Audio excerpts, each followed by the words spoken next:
I think it's time. Yes, it's time to bring history back to life. Cool, it's amazing. Creamer Cats TV. If you like World War I history, then please subscribe to my YouTube channel. And don't forget to click the like button to preserve the memory of all those brave soldiers that died in World War I for future generations. Hello YouTubians. I prefer to tell the World War I story with actual physical items that came out around that time, like these colourful trade cards.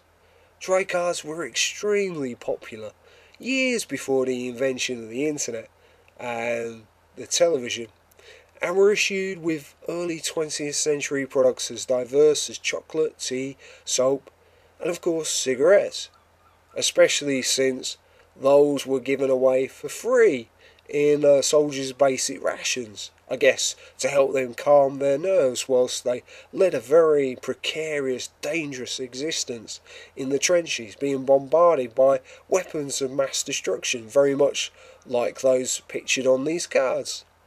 They could either take bets on who was going to have their head blown off first, or they could take their mind off the whole surreal saga by completing their sets of cards, like these, a microcosm of order and sanity in an uncontrollable sea of mud, blood and chaos.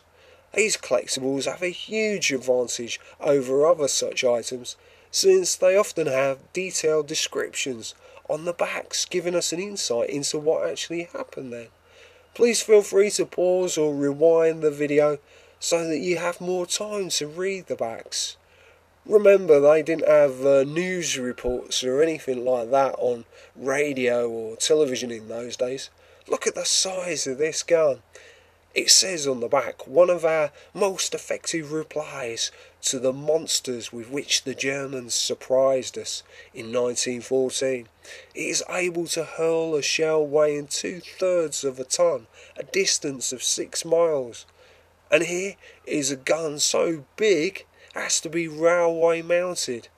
These particular guns were moved into place by special Caterpillar tractors. Of course, that track mechanism helped inspire the design of the first ever military tanks. And I'll be doing a special video of this set of cards of the forerunners to the military tank in the near future. And apparently aircraft were used to ensure the accuracy of fire of this road-mounted gun. In those days they would try out all sorts of contraptions, including perhaps this man-lifting kite. You certainly would have been an easy target in one of those. I wouldn't have liked to have gone up there. I'll also be reviewing this set in the near future, so keep your eyes peeled.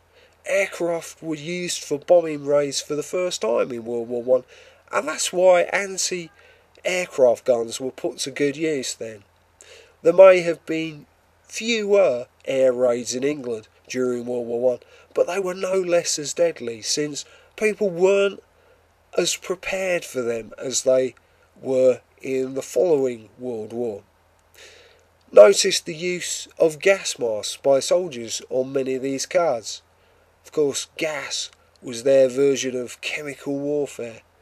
Ever wondered what the women got up to back at home? Well, many of them laid down their suffragette placards and helped the war effort by taking up the jobs normally reserved for men before the war, such as, of course, producing the ammunition that went into those guns we saw on those cards. And we'll be reviewing this particular set of fascinating social history cards in the near future as well. So here we have two card sets that were issued at the beginning and end of the war.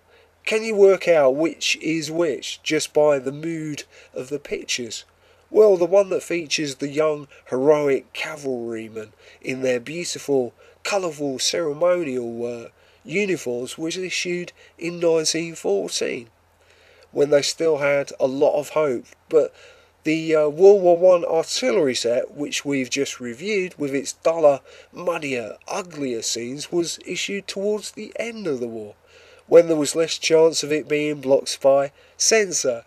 Interesting how you can find out so much from such small details like that. Now that you've seen that video, you might want to complete the series. Click on the first video to find out about the deadliest World War I weapon, mass propaganda. Click on the second vid to see some of the biggest World War I guns. And click on the third video to see the largest collection of World War I armoured vehicles on YouTube and the precursor to the tank.